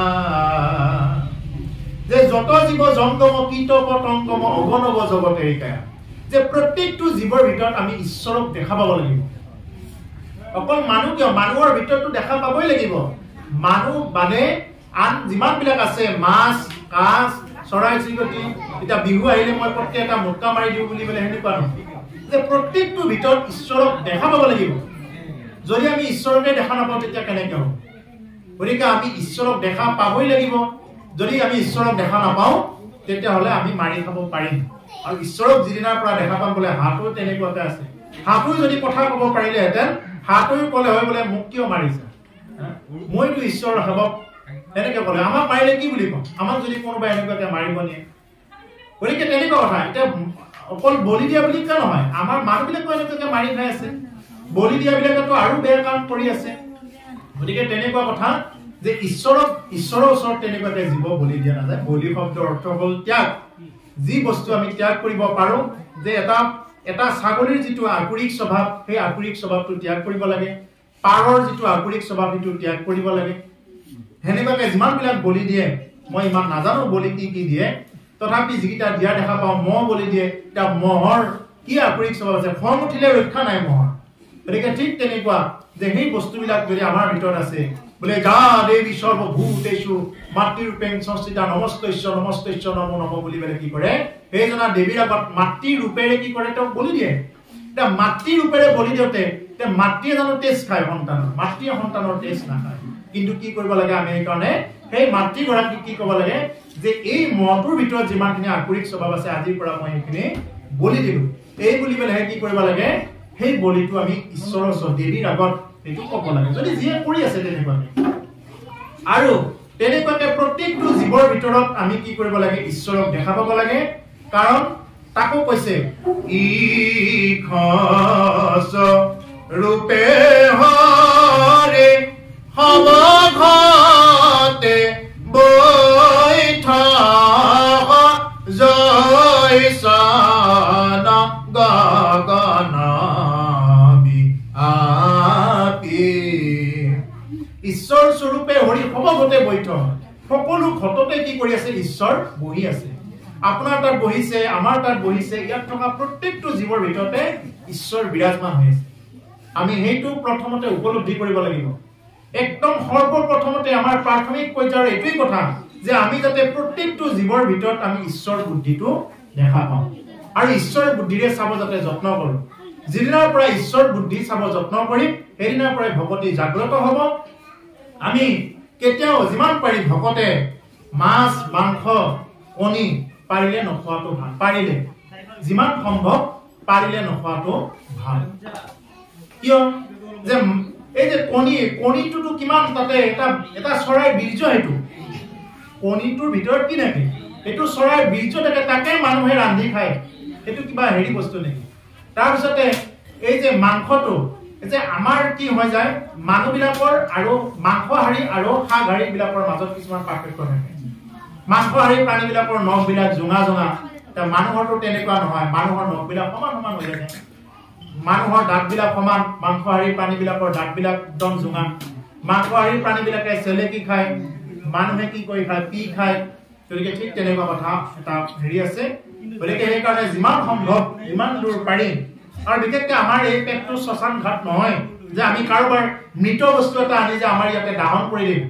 কোনোবা মৰিছে কেইটা জীৱ মৰিছে এইটো হাঁহটো পাৰটো যিয়েই নমৰক এই মৰা বস্তুটো আনি যে আমাৰ এইটো শ্মশান ঘাট নহয় যে আমি এটা দাহন কৰি দিম গতিকে সেইকাৰণে যিমান সম্ভৱ আমি সেইবিলাক বস্তুৰ পৰা বাচি থাকিব লাগে নাখালেই ভাল আৰু খালেও কি হয় ভাগৱতত এইবিলাক বস্তু বৰ্ণনা আছে খুব হেৰি এইবিলাক কথা গতিকে সেইকাৰণে আমি সেই বস্তুটোৰ প্ৰতি গুৰুত্ব দিব লাগে আৰু এইটোৱেই হ'ল নিজৰ ধৰ্ম আপুনি যিটো হেৰি কৰিছিলে যে নিজৰ ধৰ্ম স্বধৰ্ম সেই হ'ল স্বধৰ্ম আমি আনক অহিত চিন্তা কৰিব নালাগে আনৰ বেয়া চিন্তা কৰিব নালাগে আনৰ বেয়া ভাৱনা আনিব নালাগে নিজে মানুহ হিচাপত মান হুজ যাৰ হুজ আছে আমাৰ হুজটো আমি সেন্টিমেন্টটো আনি আমি যাতে তেনেকুৱাকে ভক্তি কৰি যাব পাৰোঁ কৃষ্ণ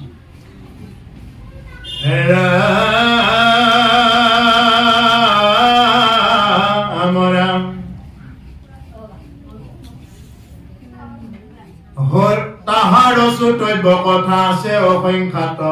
হৰি বিমুখৰ হুৱে বেঠে আয়ু পাত দিন ভলে ধন কুটুম্বৰ চিন্তা কৰে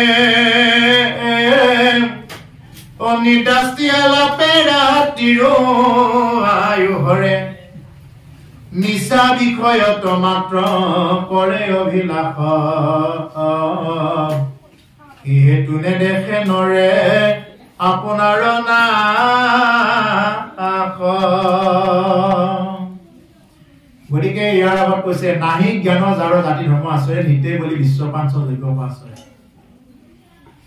গতিকে নিতে বলি কৰিব লাগিব পাঁচটা যজ্ঞ কৰিব লাগিব নিতে পাঁচটা যজ্ঞ কি বস্তু পাঁচটা যজ্ঞ মানুহে ভাবে বোলে আমি ঘি ঢালাটোৱে বা তেল ঢালাটোৱে তিল ঢালাটোৱে যজ্ঞ হ'ব নেকি এনেকুৱা ভাবে নহয় যজ্ঞ বুলি কওঁতে আমাৰ পাঁচটা যজ্ঞ আছে ব্ৰহ্মযজ্ঞ পিতৃযজ্ঞ ভূতযজ্ঞ নিৰ্যজ্ঞ আৰু দেৱযজ্ঞ এই পাঁচটা যজ্ঞ আমি কৰিব লাগে এই পাঁচটা যজ্ঞ কেনেকৈ কৰিব পাৰে মানুহে এতিয়া আজিৰ এই যজ্ঞটো এওঁলোকে এতিয়া যজ্ঞই আয়োজন কৰিছে এই যজ্ঞটো হ'ল কলিযুগৰ শ্ৰেষ্ঠ যজ্ঞ যে অশ্বমেধ যজ্ঞতকৈও মানে অধিক শ্ৰেষ্ঠ ফল পোৱা যজ্ঞটো হ'ল এই যে কলিযুগত ভাগৱত যজ্ঞ কৃষ্ণ কথা য'ত শ্ৰৱণ কীৰ্তন হয় বা নাম যজ্ঞ বুলিও কোৱা হয় গতিকে এইটো হ'ল এটা ব্ৰহ্মযজ্ঞ তাৰপিছতে আৰু এটা আছে কি দেৱযজ্ঞ দেৱতাসকলৰ কাৰণে হয় কৃষ্ণ কৃষ্ণ দেৱতাসকলক অৰ্চনা কৰাটো হ'ল দেৱযজ্ঞ পিতৃযজ্ঞ এই যে পিতৃপুৰুষসকলৰ কাৰণে এই যে বছৰীয়া অনুষ্ঠান পতা হয় বা এই যে মৰাৰ পিছত যে কিছুমান শ্ৰাদ্ধ আদি কৰা হয় এইবিলাক হ'ল পিতৃযজ্ঞ মানে আগৰ পিতামহসকলৰ কাৰণে তাৰপিছত ভূতযজ্ঞ এটা আছে ভূতযজ্ঞটো কি বস্তু বোলে মোৰ ঘৰত কেইটামান চৰাই আহিছে ওপৰত এখন বাঁহ বান্ধি আছে সিহঁতক মই কেইটামান খাব দিছো বোলে মোৰ ৰোৱা ভাত কেইটামান এনে খাই ৰোৱা ভাত কেইটামান কি কৰিছো মই এই কুকুৰ দুটা আহিছে সিহঁতক মই ছটিয়াই দিছো সেইটো হ'ল ভূতযজ্ঞত কৰি আছে আপোনাৰ ঘৰত গৰু কেইটা আছে চৰাই কেইটা আছে সিহঁতক আধাৰ দিয়াটো পানী দিয়াটো এইবিলাক যদি কাম কৰি আছে সেইটো হ'ল কি আপোনাৰ ভূতযজ্ঞ নিৰ্যজ্ঞটো হ'ল বোলে মানুহ এজন আহিছে ভকত এজন আহিছে কৃষ্ণ বা পাহক হয় বোলে একো দিবৰ কাৰণে নাই পানী এগিলাচ হ'লেও দিছো আৰু কৃষ্ণ তেনেকুৱা মানে অৰ্থাৎ দেখাজনক কি কৰা দেখাজনকেই শ্ৰদ্ধা কৰা তুমি যদি দেখাজনকেই শ্ৰদ্ধা কৰিব জনা নাই দেখাজনকেই যদি ঈশ্বৰ বুদ্ধিৰে চাব জনা নাই তুমি নেদেখাজন আহিলে তুমি কি বুলি শ্ৰদ্ধা কৰিবা দেখাজনক সেইকাৰণে কি কৰা মান্যতা প্ৰদান কৰা গতিকে সেইকাৰণে যে এইটা হল যজ্ঞ পাঁচটা যজ্ঞ আৰু এই পাঁচটা যজ্ঞ যিয়ে কৰে তেওঁৰ কি নহয় পঞ্চগুণা পাতকত তেওঁ মুজিব লগা নহয় এইটো গীতাৰ তৃতীয় স্কন্ধত কৈছে দেৱে দেৱ অৰ্থক মনুষ্যে কৰে ভোগ এই ভোগ মনুষ্যে দেৱক নিদি খায় অধম নাৰকী তাত কৰে চুৰ নাই বুলি গতিকে সেইকাৰণে আমাক দেৱতাই ইমান বিলাক বস্তু দি আছে সেই বস্তু বিলাকৰে কি কৰিব লাগে আমি আনক কিবা অকণমান হলেও আমি সহায় কৰিব লাগে মানে চাব যিদিনাৰ পৰা এই মনটো আহিব কোনোবা এজন মানে অসহায় মানুহ এটা ধৰা হ'ল বিহু আহিছে তেওঁৰ বিহুৰ সময়ত খাবৰ কাৰণে তেওঁক যদি আধা লিটাৰ তেল এটাও দিয়া যায় বা 1 কেজি আলু দিলেও বা এবাৰ একাষাৰ মাত দিলেও তেওঁ কি পায় যথেষ্ট আনন্দ পায় শান্তি পায় সেই এই কামটো যিদিনাৰ পৰা কৰাৰ আৰম্ভ কৰিব সেইদিনাৰ পৰাই কি কৰিব চাব মনত কিমান আনন্দ আৰু শান্তি লাগে আনৰ আনন্দত জীয়াই থাকিবৰ কাৰণে চেষ্টা কৰিব লাগে মোৰ কাৰণে যাতে কোনেও দুখী হ'ব লগা নহয় যে এনেকুৱাকে যিদিনাৰ পৰা অকণমান সঞ্চয় হৈছে মই যিখিনি পাইছো মোৰ ধন সেই ধনখিনিকে কি কৰিব লাগে অকণমান সৎ কামত ব্যৱহাৰ কৰিব লাগে তেনেকুৱাকে অসহায় নিপীড়িত মানুহক যদি তেনেকুৱাকে অকণমান সহায় কৰিবৰ কাৰণে যদি অৰ্থ লগোৱা যায় তেতিয়াহ'লে সেই অৰ্থটো কি আপোনাৰ পাপ অৰ্থ নহ'ল পুণ্যৰে হৈ গ'ল গতিকে সেইকাৰণে যে ব্লেক মানি যে কিছুমানে হোৱাইট কৰি লয় বিভিন্ন প্ৰকাৰে মই আৰু ক'ব নাযাওঁ গতিকে ঠিক তেনেকুৱা কথা আমি যিমানখিনি মানে এতিয়া লৈ আছো যিমানখিনি কৰিলেও মানুহৰ বোলে অকণমানতে পাপ পুণ্য হয় গতিকে সেইকাৰণে যে আমি সেইবিলাক কৰোঁতে হয়তো পাপ পুণ্য যদি কিবা হৈছিলে সেইটো পুণ্যত লাগি যায় কেনেকে যেতিয়া নেকি আমি ভক্তিমূলক বস্তুবিলাকত যেতিয়া আমাৰ ধনখিনি লগাওঁ গতিকে সেইকাৰণে এই বলিৰ কথাখিনি ক'লে তাহাৰ কৰ্তব্য আছে কথা সংখ্যাত হৰি বিমুখৰ হৈ ব্যৰ্থ হৈ পান গতিকে যিসকল হৰি বিমুখী যিসকল লোক আছে তেওঁলোকৰ আয়ুস বিলাক কি হৈ গ'ল ব্যৰ্থ হৈ গ'ল বুলি কৈছে আয়ুস লৈ থাকিলে বহুত আয়ুস পালে তেওঁ 100 বছৰেই জীয়াই নাথাকক কিয়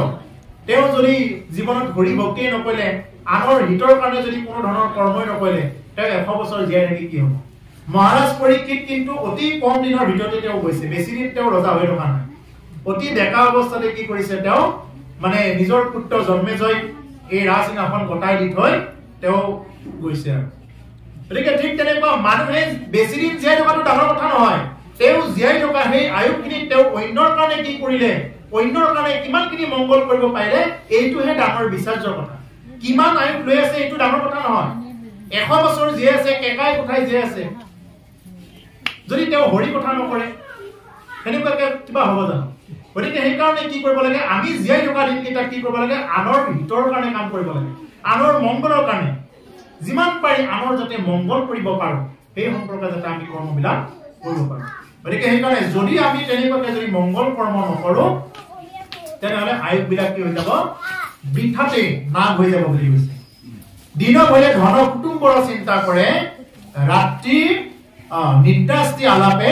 ৰাত্ৰিৰ আয়ু হয় এতিয়া দিন হোৱাৰ লগে লগে কি হৈ গ'ল বোলে ধন কুটুম্বৰ চিন্তা ক'ত পায় ধন ক'ত পায় টকা ক'ত বেপাৰ বাণিজ্য কি কেনেকে পাৰি অফিচত যোৱাবিলাকক কেনেকে পাৰি কৰ্মত ফাঁকি দিবলৈ কিবা এটা আহিব পাৰিলে তেনেকুৱা গতিকে এই বুলি পেলাই কেৱল চিন্তা কেৱল সংসাৰখন কেনেকে বান্ধিব প্লেনিং নুগুচে এটা প্লেনিং চাব মানুহৰ মানে এনেকুৱা প্লেনিং থাকে জীৱনত কি কাম কৰিম বোলে মোৰ ঘৰৰ এইখিনি কাম কৰিব থাকিল মৰাৰ আগদিনালৈ কামেই নুগুচে তাৰমানে তেওঁ এনেকুৱা কাম তেওঁ কৰি আছে কিন্তু নুগুচে এই হ'ল মায়া ঈশ্বৰৰ এইটোৱে মায়া গতিকে সেইকাৰণে কৈছে যে কুটুম্বৰ চিন্তা কৰি থাকোঁতেই গুচি যায় নিদ্ৰাস্তি আলাপে ৰাতিটো আয়ু হয় আৰু ৰাতিৰ সময়ত এই যে স্ত্ৰীৰ লগত আলাপ কৰি থাকোঁতে কথা কৈ থাকোঁতে তেনেকুৱাকে কি হৈ যায় আমাৰ ৰাতিৰ সময়খিনিতো আকৌ আয়ুসবিলাক গুচি যায় এনেতো আধা আয়ুসটো কমাওঁতে গুচি যায় বোলে মনুষ্যৰ আধা আয়ুস ধৰা হ'ল 100 বছৰ মনুষ্যৰ আয়ুসখিনি 100 বছৰ 100 বছৰৰ 50 বছৰ হওঁতে যায় কিন্তু মানুহে আজিকালি 50 বছৰ থকাটো টান হৈ পৰিছে হয়নে নহয় গতিকে কেইদিন থাকে মানুহে গতিকে থকা দিনকেইটাতে কি কৰিব লাগে আমি ঈশ্বৰ সাধনা কৰি যাব লাগে মিছা বিষয়ত মাত্ৰ কৰে অভিলাষ সি হেতু নেদেখে নৰে আপোনাৰ নাশ এতিয়া মিছা বিষয়বিলাকত কি কৰি থাকে অভিলাষ কৰি থাকে বোলে মোক আৰু লাগিব আৰু লাগে নুকুলে মানুহে সদায় কৰি আছে প্লেনিং কৰি আছে মানে শেষ নহয় আৰু এটাৰ পিছত এটা এনেকৈ কৰি থাকোঁতে কি হৈ যায় না হৈ যায় সেইটো নেদেখে নহয় আপোনাৰ না যে তেওঁ যে নিজৰ জীৱনটো যে এটা মানে ষ্টেপত গৈ আছে না গৈ আছে সেইটো বুজি নাছে মানুহে প্ৰশ্ন কৰে আপোনাৰ বয়স কিমান হ'ল বুলি কয় আপোনাৰ বয়স কিমান হ'ল নহয় আপোনাৰ বয়স কিমানখিনি গ'ল বুলি ক'ব লাগে আপোনাৰ বয়স কিমান গ'ল বোলে মোৰ 50 বছৰ গ'ল বোলে 40 বছৰ গ'ল কিমান হ'ল মানে আৰু বহুত বাকি আছে এনেকুৱা কোৱা নিচিনা কিমান হ'ল বোলে আৰু বাকি আছে আৰু তাহলে আমাৰ গ'ল বুলি হ'ব তাৰমানে কি তাৰমানে আৰু নমৰো আৰু আমাৰ মৰিম যে এদিন যে মৰিব লাগিব সেই বস্তুটো চিন্তা আহি নপৰে কিন্তু এইটো যে আমি সকলোৱে যোনে নহওক এইটো যে স্বীকাৰ কৰিবই লাগিব যে এইখন যে মৃত্যু লোক মৃত্যু লোক গতিকে এই মৃত্যু লোকত আমি সেই বস্তুটো কিন্তু স্বীকাৰ কৰিব লাগিব হেৰাম হেন জানি যাৰ ইচ্ছা মুখ্য কহৰ কথা অপৰীক্ষিত তেৱে শুনিও কৃষ্ণ কথা এৰাম দিবে চিত্ৰ কৃষ্ণ গুণ নাম কীৰ্তনত কৃষ্ণ ৰেখে পাদ পদ্ম স্মৰিবে মন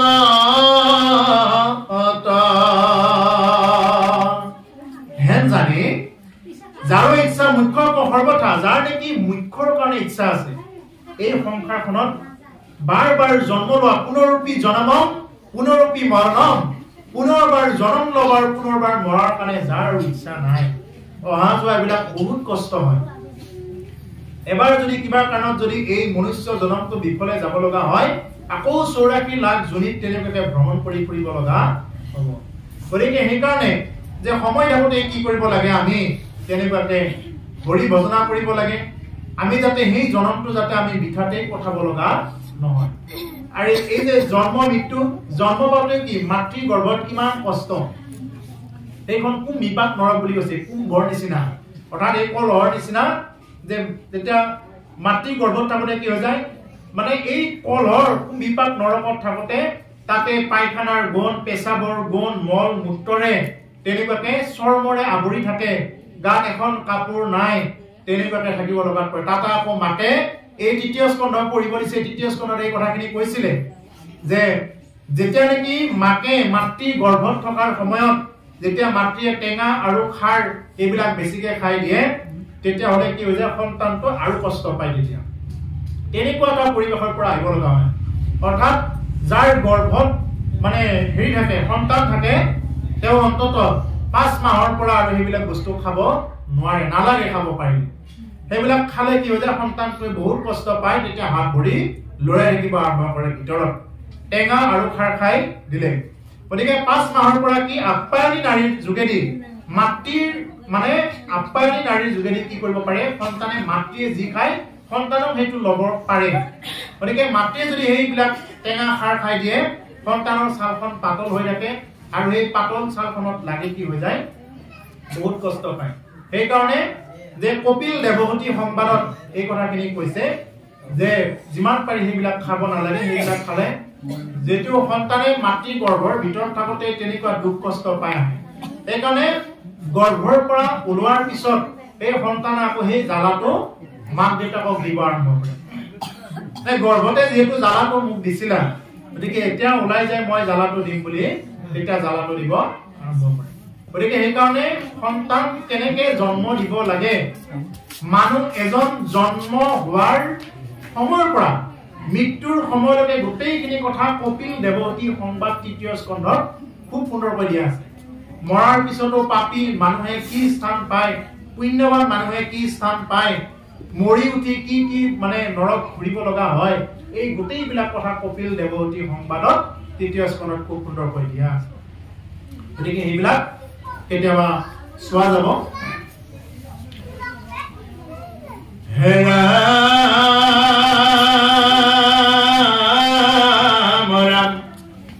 হেন জানি যাৰ ইচ্ছা মুখ্য কহৰ কথা পৰীক্ষিত তেৱে শুনি হুক কৃষ্ণ কথা দিবে চিত্ত কৃষ্ণ গুণ নাম কীৰ্তনত ও কৃষ্ণৰে পাদ পদ্ম স্মৰিবে মনত নাৰায়ণ স্মৰণে পৰম মংগল এই মানে জীৱন্ততে জন্মৰ সাম্ফল অন্তকালে হৰি স্মৰে যিটো ভাগ্যৱন্ত ও তাহাৰ মহিমা কহি কোনে পাৱে অন্ত গতিকে এতিয়া কলে যে দিব্যচিত্ৰ কৃষ্ণ গুণ নাম কীৰ্তন কেৱল কৃষ্ণৰ গুণ নাম কীৰ্তনত চিত্ৰটো ৰাখিব লাগে যি কামে নকৰো কিয় যতেই নাযাও কিয় যাতে আমাৰ কৃষ্ণৰ চিত্ৰটো মন প্ৰাণ যাতে সমস্ততে কৃষ্ণৰ চিত্ৰ নিহিত হৈ থাকে কৃষ্ণকে যাতে আমি সকলোতে দেখা পাই থাকো কৃষ্ণৰ সেই পাদপদ্ম স্মৰিবে মনত কৃষ্ণৰ সেই অভয় চৰণ দুখানি আমাৰ মনত যাতে হৃদয় মন্দিৰত যাতে স্থাপন কৰি ল'ব পাৰো আমি মন্দিৰত যোৱাৰ আগত নামঘৰত যোৱাৰ আগত সত্ৰত যোৱাৰ আগত আমি আমাৰ হৃদয়ত ঈশ্বৰক যোগাই তুলিব লাগে হৃদয়ত আমি ঈশ্বৰক দেখা পাব লাগিব আমি যদি হৃদয়ত ঈশ্বৰক দেখা নাপাওঁ তেতিয়াহ'লে যিমান পূজা পাতল কৰিলেও যিমান গলেও আমি ঈশ্বৰক দেখাৰ পৰা বঞ্চিত হ'ব লাগিব গতিকে সেইকাৰণে আমাৰ হৃদয়ৰ মন্দিৰত যাতে আমি ঈশ্বৰক বহুৱাই ল'ব পাৰো আৰু বহুৱাই লৈ আমি তেনেকুৱাকে ঠাইত গলে কি হৈ যাব আমাৰ সেই দৰ্শনটো সিদ্ধি হ'ব আৰু কলে যে দিব্যচিত্ৰ কৃষ্ণ গুণ কীৰ্তনত নাৰায়ণ স্মৰণে পৰম মংগল নাৰায়ণ নাম যদি কোনোবাই স্মৰণ কৰে তেতিয়াহ'লে কি হৈ যাব তেওঁৰ পৰম মংগল হৈ যাব যদি কোনোবাই নাৰায়ণ নামৰ নাম স্মৰণ কৰে সেইটোৱে হ'ল তেওঁৰ কাৰণে মংগল এই মানে জীৱন্ততে জন্মৰ সাফল আৰু এইটোৱে হ'ল তেওঁৰ জীৱন্ততে জন্মটো সফল কৰিব পাৰে জীয়াই থাকোঁতে কি কৰিব লাগে আমি জন্মটো সফল ৰূপায়ণ কৰিব লাগে আমি জীয়াই থকা দিনকেইটাত যদি কেৱল অহিত চিন্তা আনৰ অহিত এইবিলাককে যদি চিন্তা কৰি কেৱল টকা পইচা ঘৰ সংসাৰ এইবিলাকতে যদি ব্যস্ত থাকো তেতিয়াহ'লে আমাৰ জীৱনটো পোৱাই নোপোৱাই সমান হ'ব কাৰণ মানুহে যিটো সম্ভোগ কৰি সুখ পায় এটা গাহৰিও সেইটো সুখ পাই আছে এটা চৰাইও সেইটো সুখ পাই আছে চাব ভালকে লক্ষণ কৰি চাব ইতৰ প্ৰাণীবিলাক যিমান আছে সকলোৱে সেই সুখটো পাই আছে কিন্তু মানুহে কেৱল যদি সেইবিলাক সুখতে যদি ব্যস্ত হৈ থাকে ইয়াতকৈ আৰু দুৰ্ভাগ্য নাই তাকে কৈছে নাম ঘৰত কৈছে বিষয় সম্বন্ধ সুখ সমস্ত জনিতে পায় ও হৰি সেৱাই পথানে নাই হৰিৰ সেৱাৰ যোগ্য কেৱল মনুষ্য তনু ও জানি পুৰা হৰি গুণ গায়ে যে বিষয় সম্বন্ধীয় সুখবিলাক সমস্ত জনিতেই পাব গাহৰিও গাহৰিনী গৰাকীক সম্ভোগ কৰি সুখ পায় সিহঁতেও সন্তান উৎপাদন কৰি আছে কিন্তু মানুহেও সেইখিনি কৰি আছে কিন্তু মানুহে যদি এইবিলাকতে যদি বহুত ব্যস্ত হৈ থাকে যদি হৰি সেৱা নকৰে ইয়াতকৈ আৰু দুৰ্ভাগ্য নাই সেইকাৰণে কৈছে বিষয় সম্বন্ধ সুখবিলাক সমস্ত জুলিতেই পায় কিন্তু হৰি সেৱা একো ঠানে নাই হৰিৰ সেৱা কোনো স্থানত তেনেকুৱাকে নাই আজি এওঁলোকে যি সুন্দৰকৈ এই যে অনুষ্ঠান আয়োজন কৰিছে আমি যে একেলগে লোক লাগি এতিয়া নিৰ্ভয়ে কোনো ধৰণৰ দিগদাৰীভাৱে কোনো ভয় নোহোৱাকৈ আমি যে এতিয়া বহি আছো গতিকে বাকী চৰাই চিৰিকটিবিলাকে তেনেকুৱাকে হৰি সেৱা কৰিব নোৱাৰে খাই থাকে কেতিয়াবা মৰে কেতিয়া সিহঁতক মানুহে ধৰি খায় সেইটো মানে সিহঁতেও নাজানে গতিকে সেইকাৰণে কি মানুহৰ জীৱনটো অতি দুৰ্লভ দেৱতাই বাঞ্ছা কৰে মানুহৰ জন্ম লাভ কৰিবৰ কাৰণে গতিকে সেইকাৰণে হৰিৰ সেৱাৰ যোগ্য কেৱল মনুষ্য তনু হেন জানি কি কৰা জানি ফুৰা হৰি গুণ গায় হৰি গুণ গায়হে কি কৰা চলি থকা বুলি কৈছে মাধৱ পুৰুষে কৈছে নামঘোষাত গতিকে হেন জানি আমি যাতে হৰি স্মৰণ কৰিব পাৰো আৰু কৈছে এই মানে জীৱন্ততে জন্মৰ সাফল আৰু এনেদৰে যিয়ে নেকি ঘূৰি ফুৰিব পাৰে নাৰায়ণ নাৰায়ণ কৰি যিয়ে নেকি ঘূৰি ফুৰিব পাৰে ঈশ্বৰ কৃষ্ণৰ নাম লৈ ৰাম নাৰায়ণ কৃষ্ণ এইবিলাক নাম যিকোনো এটা ল'লেই হ'ল এই নাম লৈ যিয়ে নেকি ঘূৰি ফুৰিব পাৰে যাৰ মুখত নাম থাকে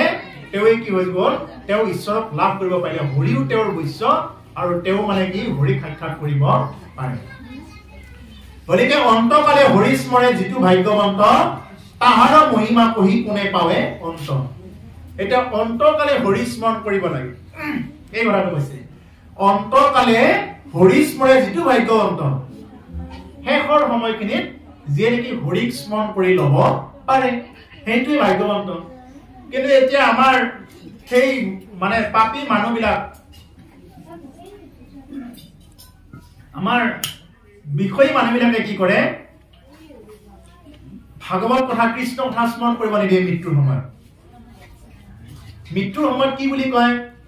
যদি মানে আই যদি গৈ আছে, এই আই মোক কোন চিনি পাইছা, আই মোক কোন চিনি পাইছা, মই অমুকা, মই অমুকি, চিনি পোৱা নাই, চিনাকি দিব লাগে। তেওঁ মৰিব আৰু এসপ্তাহ নাই বা 2 দিন 3 দিন বা 1 ঘণ্টাও সময় নাই, সেইখিনি সময়ত কি কৰে, চিনাকি দিব যায়, মোক চিনি পাইছা মই কোন হয়। একে গোটেই যিমান বিলাক বংশ পৰিয়াল আছে, আত্মীয় কুটুম্ব চব বিলাক আহি গলে এই চিনাকিটো দি থাকে। তাৰপিছতে তেতিয়া তেওঁৰ কি হৈ থাকে, এতিয়া মুখেৰেতো আৰু উশাহ ল'বই নোৱাৰে, নাকেৰে উশাহ ল'বই নোৱাৰে, কিবাকে গলটোৰে উশাহ নিশাহ আবদান হৈ থাকে। তাকো কফ পিত্ত আগুৰি ধৰিছে, কফত মানে বুকুখন ঘৰ ঘৰ ঘৰ ঘৰ কৰি থাকে। সেই সময়খিনিত যাই পেলাই কি কৰিলে, নিজৰ পুতেকেই হওক, নিজৰ জীয়েকেই হওক বা কোনোবা আত্মীয় স্বজনে গৈ পেলাই কি বুলি কয়, বোলে কিবা জল খাই বা হেলে কিবা এটা দিচোন, কিবা খাই নেকি, খুৱাই দি। সেইখিনি সময়ত মানুহে কি ক'ব লাগিছিল, বোলে হে আই তুমি কৃষ্ণ বুলি কোৱাচোন, হে পিতা তুমি ৰাম বুলি কোৱাচোন। যদি তেওঁ ৰাম বুলি ক'বৰ কাৰণে সাধ্য নাই, তেওঁ যদি নুশুনে আকৌ তেওঁৰ গাটোত ধৰি হলেও কৃষ্ণ কৃষ্ণ বুলি বোলে স্মৰণ কৰি থাকিব লাগে। সেইখিনি নকৰাকে কি কৈ দিয়ে,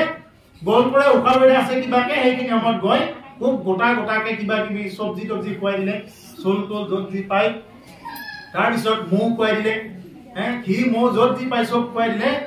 দিয়াৰ পিছত পানী ঢোক দিয়াৰ লগে লগে কি হৈ গল, ঘৰ ঘূৰাই থাকিলে, তেওঁ গুচি গল। এতিয়া আকৌ কি কৰে, আকৌ আমাৰ সমাজত আহি পেলাই আকৌ তেওঁলোকে কি বুলি কয়, বোলে হেৰিয়ে এই মোৰ কাৰণে ৰখি আছিল, আমাৰ পিতাই এই মোৰ কাৰণে ৰখি আছিলে, ময়ো পানী ঢোক দিছো, পিতাৰো জীৱনটো গুচি গল আৰু বুলি কওঁ, ময়ো পানী ঢোক এনেকে দিছো, পিতাও গুচি গল। কাৰণটো কি, কিয় গুচি গল, তাৰমানে পিতাই কিবাকে গলটোৰে উশাহ লৈ আছিল আৰু কিবাকে গলৰ নেলি ঢালি, যেতিয়া নেকি তাতে পানী চানি চব ঢালি দিয়া গল, তেতিয়া লগে লগে এইটো ব্লক হৈ গল। ব্লক হৈ যোৱাৰ লগত তেওঁ আৰু উশাহ নিশাহ বন্ধ হৈ গল, মৰি থাকিল, মাৰি পেলালে কোনে। গতিকে আমি কি কৰো, তেনেকুৱাকে মৰিব ওলোৱাজনকো আমি সুখত মৰিব নিদিওঁ। কিয় মৰিব নিদিয়ে, তাৰমানে মৰিলে কিজানি কৃষ্ণ নাম লৈ মৰিলে সি আৰু ইয়াতে আহিব নালাগে হয়, বাৰে বাৰে আহি থাকক, সি বাৰে বাৰে ইয়াতে সংসাৰত দুখ ভোগ কৰি থাকক, এইটোহে কথা মানুহৰ, হয় নে নহয়। আমাৰ আত্মীয় স্বজনে তেনেকুৱা কৰিব, বেলেগে নকৰে এইবিলাক। আমাৰ যি নেকি আমাৰ মোৰ বুলি ভাবি আছো সেইবিলাকেই কৰিব এইবিলাক কথা, বেলেগে এটা নাহে কৰিবৰ কাৰণে, বেলেগে মৌ ঘি খুৱাব নাহে, আত্মীয় যাক আত্মীয় বুলি ভাবি আছো সিহঁতে আহিব, সিহঁতেই কৰিব। গতিকে সেইকাৰণে যিমান পাৰে আমি সেইবিলাক কৰিব নালাগে। তেওঁৰ বিচনাখনত ধৰি হলেও বা তেওঁৰ গাত ধৰি হলেও পাৰিলে তেওঁক মানে ৰাম নাম স্মৰণ কৰিব দিব লাগে। তেওঁ স্মৰণ কৰিব নোৱাৰিলে নিজে হলেও অকণমান কৃষ্ণ নাম স্মৰণ কৰি থাকিব লাগে। তেতিয়াহ'লে কৈছে অন্তকালে মৰি স্মৰে যিটো ভাগ্যৱন্ত, যিয়ে নেকি অন্তকালত স্মৰণ কৰি মৰিব পাৰে, যি ভাগ্যৱন্ত তাহাৰ মহিমা